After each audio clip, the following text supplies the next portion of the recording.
Alors oui, je viens témoigner devant vous. Je découvre en fait vraiment le monde chrétien. Moi, j'ai grandi dans la religion et la culture musulmane. Et en fait, il y a un mois, on m'a annoncé une suspicion de cancer des 2 ovaires qui m'a vraiment abattue. Et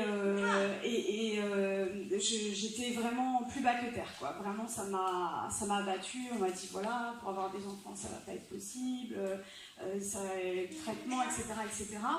Et une semaine, 10 jours après, j'entends parler de Jésus. J'avais déjà entendu parler de Jésus, puisque tout le monde sur cette terre, je pense, a au moins une fois entendu parler de Jésus.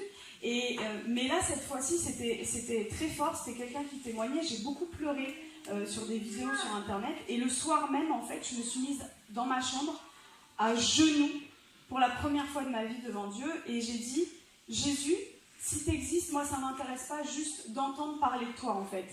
Je veux te voir maintenant, tout de suite, je veux te voir. Et je veux te voir d'une façon que plus jamais je puisse douter de toi. C'est vraiment ma prière, du plus fond de mon cœur, du plus profond de mon cœur. Et il est venu, en fait. Il est venu et en fait, si vous voulez, dans ses yeux ne sont pas comme les nôtres, c'est-à-dire qu'il y a tous les univers à l'intérieur. Et il m'a transpercé, en fait, en plein cœur avec son amour. Et il m'a donné une envie qui, pour quelqu'un qui a grandi dans la culture musulmane, est incompréhensible. C'est-à-dire qu'il m'a donné envie d'être baptisée. Je ne comprenais vraiment pas quoi. Parce que, voilà, dans ma culture, le baptême, c'est quelque chose de... Et le lendemain matin, je me réveille, je cherche partout où est-ce que je peux être baptisée. Donc, je regarde les églises catholiques, protestantes, tout. Il n'y a rien qui me disait. Je dis, maintenant, oriente-moi, quoi. Et donc... j'ai rencontré Jésus le 11 juillet, le 13 juillet, j'étais baptisée. Amen.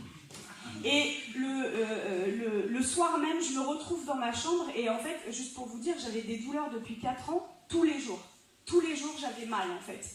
Et le soir même, je me retrouve dans mon lit et je commence à parler une langue où je comprends aucun mot.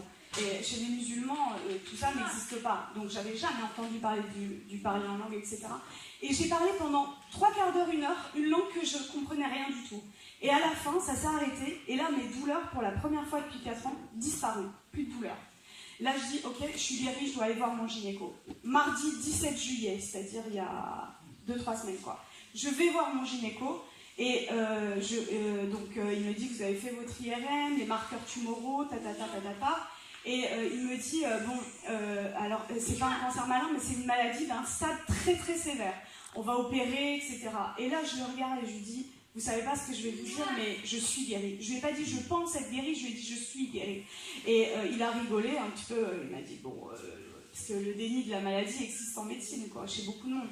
Et il m'a dit, allez, on va faire l'examen.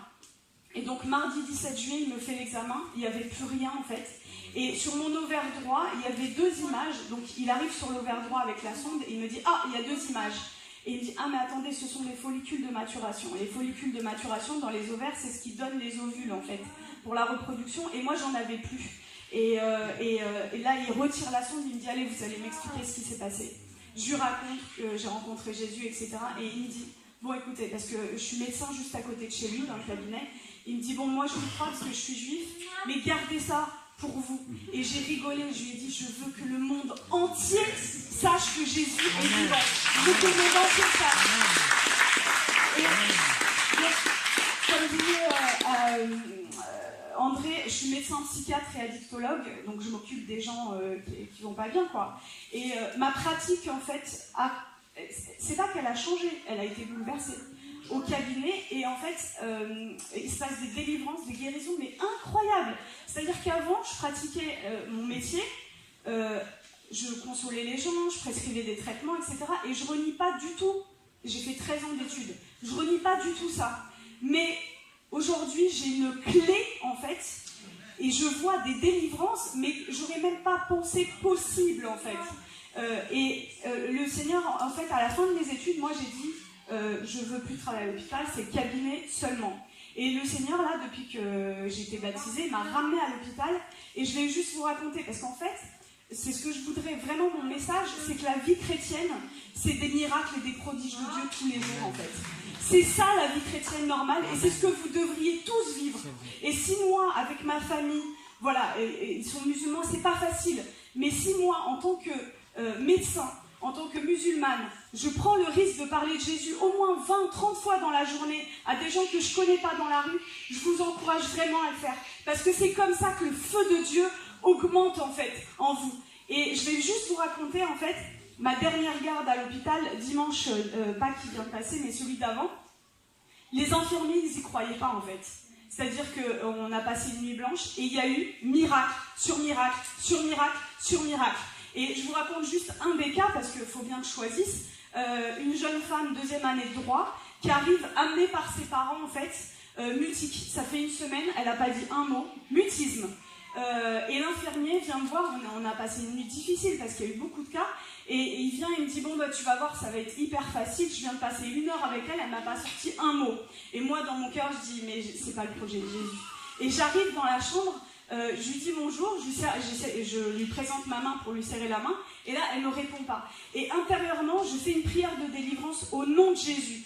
Et là, elle commence à me parler normalement, mais vraiment normalement, quoi. Et l'infirmier arrive 5-10 minutes après, il ouvre la porte et il nous regarde, et au lieu de venir s'asseoir à côté de moi, parce que quand on voit un patient, en fait, le médecin et l'infirmier sont à côté, il va au fond de la chambre, il croise les bras, il nous regarde. Et je le vois, il se gratte la tête. Il n'y croyait pas. Et toute la nuit, ils ont vu ça. Et ils m'ont dit, mais qu'est-ce qui se passe en fait? Qu'est-ce qui se passe? Et tous les jours, je vois ça. Et juste pour terminer, vous avez l'antidote. Jésus est l'antidote. Vous avez un antidote. Le monde entier a le poison. Qu'est-ce que le poison? C'est de ne pas connaître Jésus. Ne gardez pas votre antidote pour vous. Partagez-le. C'est limite, je vais utiliser un terme médical, non-assistance à personne en danger. De voir des gens malades, des gens pas bien, et vous passez, et vous avez l'antidote. Ne gardez pas l'antidote, partagez-le, c'est ce que le Seigneur veut, quoi. Voilà. Merci.